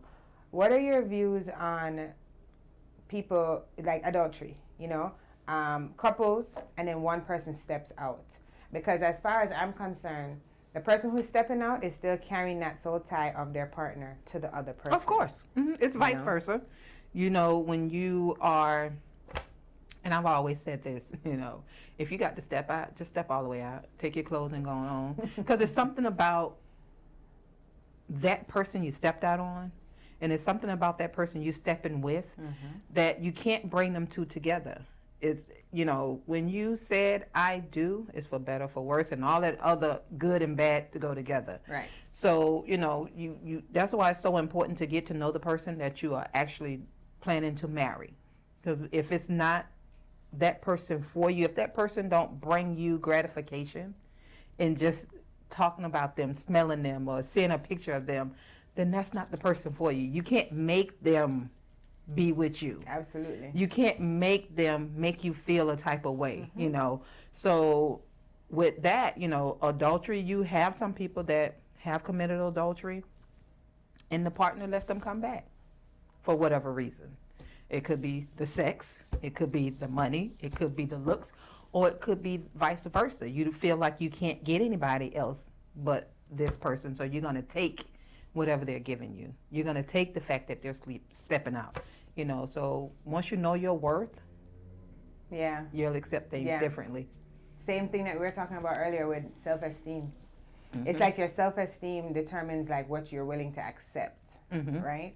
And some people accept less because they think less of self, you know. And how we do? I got this thing that I got from you years ago. You're like, self? You gotta talk to self. You gotta talk to yourself. You say, self say, Yeah. Right. Self answers back.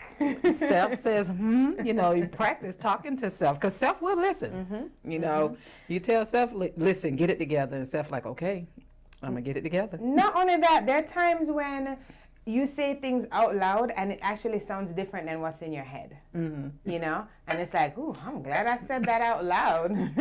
You know, it sounds completely different.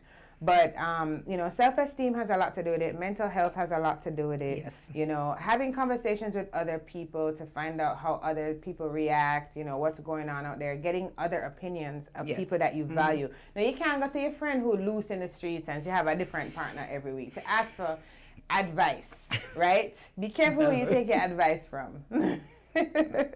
Because some people are just a little looser than others. But no, I mean, you want positivity in all that you do. It's you can have a conversation with a person, and it's up to you if you want to take it.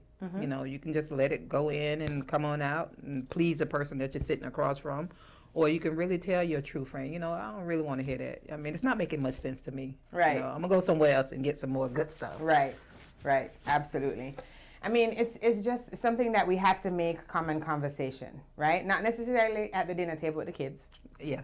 But conversation with your friends. You know, you guys go out to the bar, you know, this is something you can talk about. Instead of scrolling through Instagram and double tapping on other people's fake lives, you know, this is something you could research. You know? And be careful when you're out there. Be careful with who you're choosing to tie your soul to. Right? Yes. Because those things follow you, right? And you can't sage inside of yourself. So, be careful, all right? You can't open up and sage in there. What's in your soul, all right, has to be removed on a soul as a you know, on a different level. Yeah. You know, you just level. can't. Just because you walk away don't mean you're taking your soul with you. Right. You left it there. There's nothing you can do about it until you actually pull away from that. And I can vouch for that. Being in a relationship and not married, and you feel empty when you finally get to this place in your life. You feel empty. Like, what am I missing? Right. You're missing bits and pieces of your soul. It's nothing that you're missing tangibly. Your soul is missing. So you have to now regain all that back. It has to almost like grow back. So, you know, words say repent, move on. Yeah, it's hard. And I can tell you that for a fact. It's hard to know that I'm missing something and you can't pinpoint what you're actually missing. Like, you ever had sex with somebody and when you're done, it's like afterwards you feel like my shirt on. drained. Yes. Oh, it's like, what just happened? You know, and it's and you can't figure it out, but you know that something just happened a while ago. Something is missing. Part of your soul just left. You know, so be careful with releasing yourself, just giving yourself away. Right. Because you can't get it back. Right. You can't get that back, and you're wondering in the back of your head, what is missing? What just happened? Now you know what's missing. So how do people replenish that, though? I mean, so you go and you have, we're going to call it just bad sex, right? Because of the elements in which you were left with. And how do you suggest that people replenish that neutrality that they had before they release took it? That, yeah. I'm gonna say it. It's not gonna happen overnight. It takes years, depending on the type of soul tie. Yeah, I mean, your soul tie is, just think about your soul. You know, as a Christian, you give your soul to Christ, and you feel all happy and blah. When you give your soul to another person, you feel down and out. So you have to give that back. It's almost like it has to grow back. And by growing back, you're not giving anything your soul, whether it be somebody that's having some crazy conversation. That's a piece of you. You know, you have to gain that back. Yeah. I mean, even at work and you're working around a bunch of nonsense, you're like, I got to go. And I always say, this is my new thing now. Like, I feel like you're stealing my soul. I got to go. Yeah. I just feel like my soul is about to leave my body. I got to go. Snatching parts of me slowly. Yeah, I got to go. But, you know, and all jokes aside, you know, just be careful with your soul, because that is you. That's a part of you that you're giving away freely. Yeah.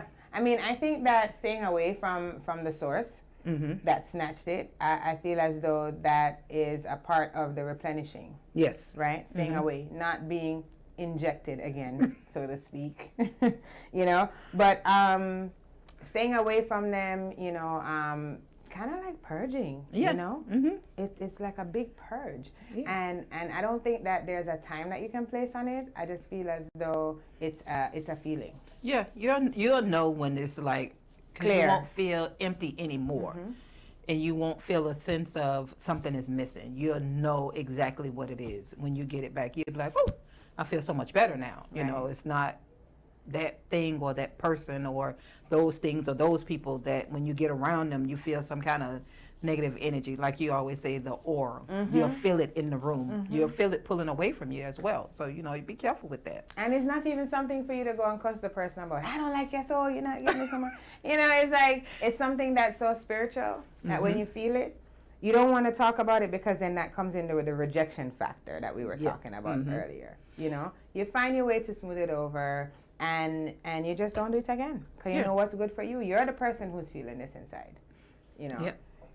And speaking of rejection, ladies and gentlemen, all right, so I know, you know, most of us, when you're not feeling somebody, are like, you know, move and go, you know, you shoot them. But in this day and age, I just want to bring present to you guys that you have to be careful how you reject people.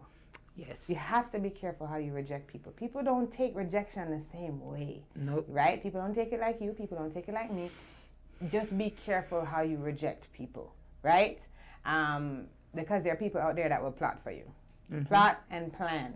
And you have to be in good favors with these people that you're rejecting. Just do it nicely. Even though some people can't take it nicely, you know. You think coming. they take it nicely. Oh, God. Just look at it this way. Look at all the road rage, the shootings on the street. You know, you didn't let that person get over. You told them no. That was a rejection. Next thing you know, it's like, pow, pow, pow. You're like, what just happened? You know, I always say a person has had enough, and you just happen to be the one that set it all the way off. So I just, you know, let people speed by. You want to get over. I don't care. Flick your finger. Hey, all right, peace be with you. Keep it moving. You know, because like I said, you don't know what their mind is anymore. That instant gratification, everything that's going on in life, and everybody is so angry, so uptight for whatever reason, you know, and mental health is a real thing. Go talk to somebody. Yeah. I believe that mental health is where it all starts. Because people are actually crazy out there. For you to pick up a gun and shoot somebody else that's in their car because they didn't let you in the lane. And I mean, you're driving after them to shoot them, you know, which obviously means you got in the lane, right? Okay, but you're still mad. Yeah. So that comes from something previous. And it's a very good point that you brought up. You don't know what people are going through. You don't know what people are going through. You may have caught Paul as he just lost his job, walk home to go tell his wife, because they take the company car from him, and him walk in on his wife with the neighbor. You know what I'm saying? And then he go over to the neighbor's house to tell the neighbor wife, and see the neighbor with his daughter. So it's like, you don't know what people are going through. You don't know what people are going through, right? I mean, you get the lights are off, the car's repossessed, you know the kids are out of control. You never know. And here you go blowing him because, you know, he tried to make a right in front of you. You know? Card declined at the grocery store. You couldn't get no bread. I mean, all these things are happening. Life is just throwing at us some crazy kind of darts, and we have to be very careful. Not saying we need to walk on eggshells around everybody, right? But be conscious of a person. Absolutely, you know, absolutely. They're going through. They could have heard that they got a STD, or they got a diagnosis of a cancer. How many times you gave a diagnosis of HIV and the person got missing, and you have to pop up at their house just to make sure they're okay? Listen. Too many to count, and it's still happening. I'm telling you. And it's it's still like happening. People don't know how to manage certain things. you know. So you thinking it's just cutting them off and, oh, just step on your brake. You know, it might be taken differently than just what you think you're dishing out. Yeah. You know? So just be careful out there, ladies and gentlemen. We can sit and talk about this for hours, but we just want to bring it to your attention, you know. All the things that we talked about, you know, if you are ashamed of sex, ashamed to talk about sex, you know, tune in every Wednesday here, Sex at 6. We talk about it all the time. You know, go ahead and look on YouTube, you know, read, try to make it a conversation that's okay to be had, you know. If there are any of you in the chat that the neighbors don't know your name and you feel compelled to let them know your name this week, we'll talk about it next week, right? And don't be surprised if your neighbor call you and say, hey, Miss Jenkins, how you doing? You're like, how they know my name? Right, right. Be like, about last night. And all the other nights. Because trust me, you know, kids are listening. Mm-hmm. Kids are listening. Mm-hmm. I have one of those that listen. So, I mean. Yeah. Jeez. I'm telling you, you got to be careful. Put the pillow over.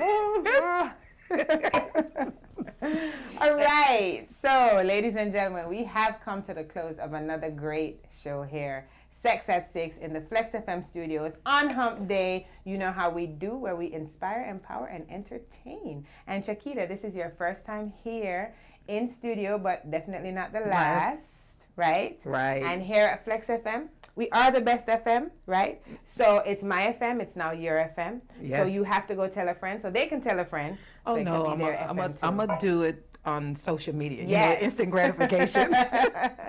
Absolutely, absolutely. Ladies and gentlemen, we are so grateful for your time today. Thank you so much for tuning in. Shakita and I are gone to go live our lives. Whether we have sex tonight or not will not be any of your business, but you can tune in next week to find out how it went here on Flex FM, where we inspire, empower, and entertain. See you next week. Good night.